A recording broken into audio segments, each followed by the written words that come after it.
Now that we've become familiar with and understand all of the power connections on a variable frequency drive, let's look at some hardware and some of the techniques that we use when we're wiring these devices. So I have a few different types of drives to look at. This is a panel mount 1 horsepower Mitsubishi unit. It's been around for a while. You may encounter these in the field, or this style drive. Different manufacturers still use this footprint. Just going to remove the programming unit, and I'll take the cover off. A couple of little latches here, pull it off. And I just want to show you the density of the wiring in this unit. As you can see, there's a fairly high density terminal strip at the top here of the drive, and that is for the control wiring. And then you can see our power wiring connections down below. And they're labeled RST and UVW for output to the motor. The bond connections, the ground connections, are down here on the heatsink. So you may encounter that, so just be aware, be careful when you're terminating. You definitely want to keep your wiring nice and clean. You probably use 4 terminals for the power connections, maybe a ferrule or a ring terminal or fork terminal for those control connections. And we'll be getting into the control connections in section 3 of our training. Now we'll have a look at another panel mount drive. We're going to be wiring this unit up. This particular unit here is called a feed-through device. And again, it has to be installed in a panel. And we have what's called finger-safe guards on them, on the line and the motor connections. Schneider calls these wiring traps. This is the Schneider Electric ATV12. If you push down on this little latch, you expose the wiring terminals. And when you're wiring these, you want to ensure that however you do the wiring, it doesn't interfere with these traps, and you can put them back on. Again, on the bottom, you'll see the same on our motor connections. Now you'll notice that they've only marked the motor connections, UVW, T1, T2, T3. You don't see the DC bus connections marked, but they are over here. So you only connect a braking resistor to those. We'll be covering that right after we do the wiring here. Then you'll see your motor connections. There are these 3 connections here, and I'll be connecting those up.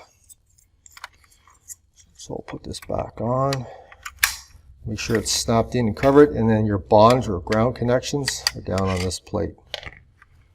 Okay, so this is, like I said, it's called a feed-through device. Allen Bradley has a unit that's very similar to this.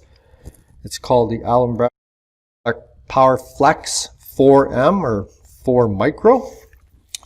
Okay, now I have a Power Flex 4 I want to show you. Now this drive is a panel mount drive, but we've installed an adapter plate that you can buy from Allen Bradley. Allen Bradley is owned by a company called Rockwell, but everybody refers to them as Allen Bradley. Anybody who's been in the trade for a while.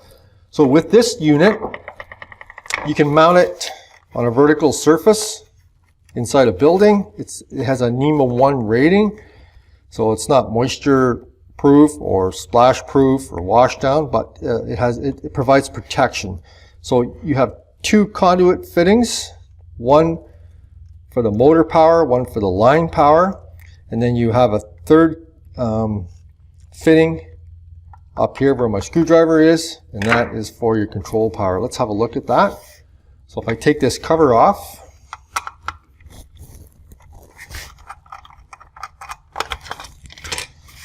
you're going to notice that your control connections are all exposed up here because they're low voltage. We'll be getting into those. And this is the connector for the control.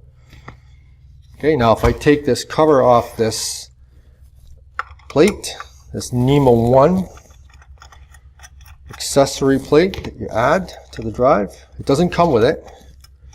It's an optional accessory to allow you to install it outside of a panel. Now we can see our other fittings down below.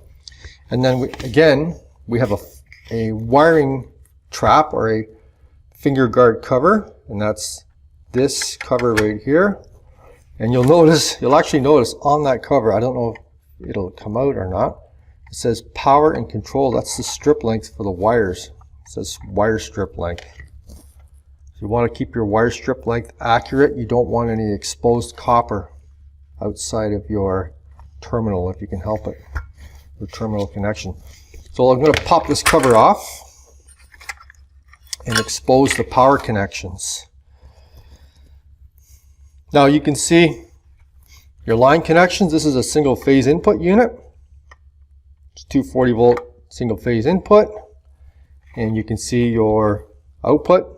U, V, W, T1, T2, T3, and then down below that is your BR plus and your BR negative for your brake. This unit has what's called a chopper circuit in it, so this won't be live until the chopper circuit turns on if you go into a braking situation. And then we have our 2 wiring connections for our grounds. Okay, so that's the Allen Bradley PowerFlex 4, which is a panel mount unit with a NEMA 1 enclosure accessory housing mounted to it.